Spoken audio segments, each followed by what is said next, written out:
Ah, pekikan yang keluar dari mulut Naura sontak mengagetkan Aksa. Pria itu terhenyak. Jadi, apa Naura masih perawan? Ra, ka, kamu masih... Tenggorokan Aksa terasa tercekat. Dia bahkan menghentikan senjata miliknya di bawah sana. Dia menatap iba pada wanita yang tengah terisak di bawah kungkungannya. Tanpa sadar, jemari lentik Naura mencengkram punggung telanjang Aksa, dan mungkin meninggalkan bekas kuku-kuku panjangnya. Aksa mengucup kening sang istri dengan lembut, sebagai permintaan maafnya karena sudah tempat berpikir buruk. Beberapa menit yang lalu dia sempat meragukan kevirginiannya Naura. Aksa pikir di tahun modern seperti ini sudah jarang menemukan wanita dewasa yang masih bisa menjaga kesuciannya. Aksa yang sering berpetualang dari satu wanita ke wanita yang lain, tak pernah mendapat yang suci seperti Naura, dan ini seperti sebuah reward baginya. Perasaan Aksa membuncah, jantungnya bahkan bertalu-talu karena rasa bahagia yang tak bisa diungkapkan dengan kata-kata. Begini rasanya jadi yang pertama, bahkan Mona saja dulu sudah tidak perawan lagi saat pertama dia tiduri. Sakit mas, rengek Naura, dan dia memang benar-benar kesakitan. Ini adalah pengalaman pertama dia berhubungan intim dengan lawan jenis. Tentu saja berbanding terbalik dengan Aksa.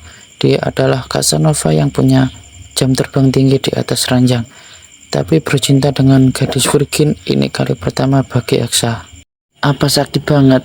Tanya Aksa dengan lembut. Hilang sudah kata-kata ketus dan pedas yang biasa keluar dari mulutnya.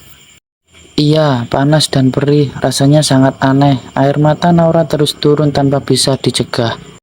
Apa aku hentikan saja? Aksa menatap wajah yang terlihat cantik di bawah sana. Kenapa dia baru menyadari jika sang istri sangat cantik alami? Jangan mas, sudah sejauh ini, mas lanjutkan saja, lirih Naura. Tapi kamu sakit. Aksa seperti dilema, antara ingin menghentikan tapi dia juga menginginkannya. Nggak apa-apa mas, bisa aku tahan mas, lanjutkan saja mas. Naura mengulas senyum manis untuk membuat Aksa tak lagi cemas. Kamu serius? Iya, jika terasa sakit, kamu bisa gigit bauku, ujar Aksa, dan dia mulai menghentak pelan pinggulnya. Awalnya Naura merasa sangat sakit, tapi lama-lama hilang berganti rasa nikmat yang seumur hidup baru dia rasakan saat ini. Desahan dan lenguan bersautan mendominasi kamar yang untungnya dilengkapi peredam suara. Coba saja jika tidak, tentu pekikan dan teriakan Naura terdengar dari keluar kamar. Sit, kenapa seenak ini sih? Rasanya pitonku seperti diremas dan dicengkram oleh milik Naura. Aksa terus saja meracau di dalam hati. Dia seperti baru bercinta saja jika seperti ini. Rasanya tak ingin menyudahinya.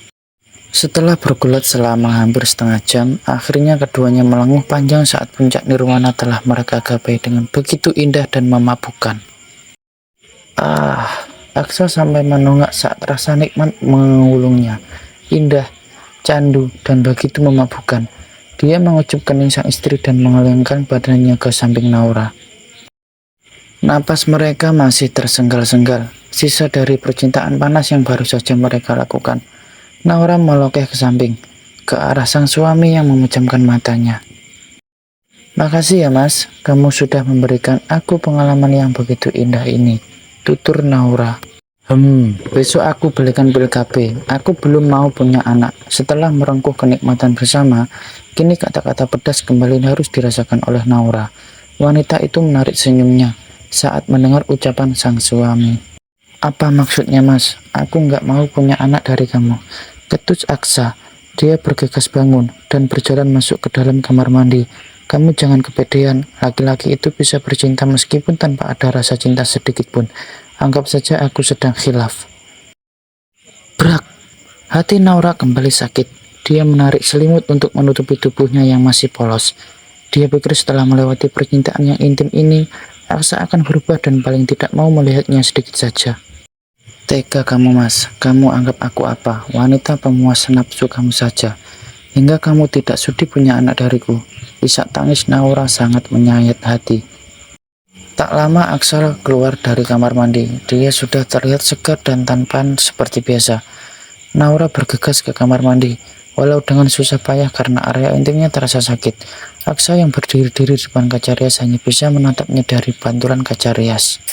Sebenarnya dia tak sejahat itu, hanya saja dia membentengi diri agar Naura tidak terjerumus dalam pesonanya. Dia pria yang menyukai kebebasan dan tak mau jika hanya hidup dengan satu wanita saja. Aksa pasti akan bosan. Ibaratnya dia ingin makan dengan sayur yang berbeda-beda setiap harinya. Setelah selesai menyisir rambutnya yang setengah basah, Aksa bergegas naik ke ranjang dan lagi-lagi dia buat kaget oleh bercak darah yang masih segar tertinggal di spray. Sudut bibir Aksa terangkat. Dia menyentuh noda itu dengan tangan gemetar. Naura sudah membuatnya menjadi suami yang sungguh beruntung dan sempurna. Di dalam kamar mandi, Naura terduduk di lantai. Nangisnya pecah seketika. Dia meratapi nasibnya yang begitu buruk dan menyedihkan. Pernikahan seperti ini tak pernah dia impikan sebelumnya, layaknya wanita yang lain. Dia ingin menikah dengan pria yang dia cintai dan menyintainya. Tapi mungkin memang sudah jadi takdir hidupnya harus seperti ini. Entah berapa lama dia menangis hingga Aksa menggedor pintu dari luar. Ra, apa kamu baik-baik saja? Kenapa lama sekali di dalam? Kamu nggak berniat bunuh diri kan? Teriak Aksa dari luar. Naura tertawa miris. Sungguh suaminya sangat luar biasa. Setelah dia menyerahkan kehormatan padanya, ini adalah balasannya. Ra, suara Aksa kembali menggelegar mengagetkan Naura. Iya mas. Apa kamu masih hidup di dalam? Dipanggil dari tadi nggak nyaut-nyaut. Suara Aksa terdengar kesal. Naura tak ambil pusing. Dia bergegas menuju ke bawah shower. Naura berharap air shower yang sejuk bisa mengenangkan hati dan otak saat ini. Setelah cukup lama dia mengguyur tubuh di bawah puncuran shower, Naura menyudahi mandinya. Dia segera memakai kaos yang tadi dipinjamkan oleh Aksa. Naura mengeringkan rambutnya lebih dulu. Setelah itu dia keluar dari kamar mandi. Jika ingin bunuh diri jangan di sini. Aku nggak mau dihantui rasa bersalah seumur hidup karena kamu. Baru saja dia membuka pintu, Aksa sudah menghujani dengan kata pedasnya. Naura tak peduli, dia bergegas menuju ke arah sofa dan meringkuk di sana. Ra, kamu jangan jadi istri kurang ajar. Kesal Aksa karena sang istri telah mengabaikan dirinya. Aksa menghampiri wanita yang sudah mulai memejamkan mata itu. Ra, teriaknya lagi.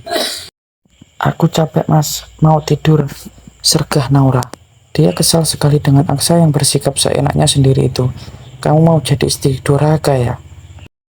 Kamu yang mengajari aku mas. Mana ada seorang suami yang dengan sadar ingin memberikan pil KB kepada istrinya. Setelah mahkota yang selama 20 tahun aku jaga baik-baik sudah aku serahkan dengan ikhlas kepada suamiku.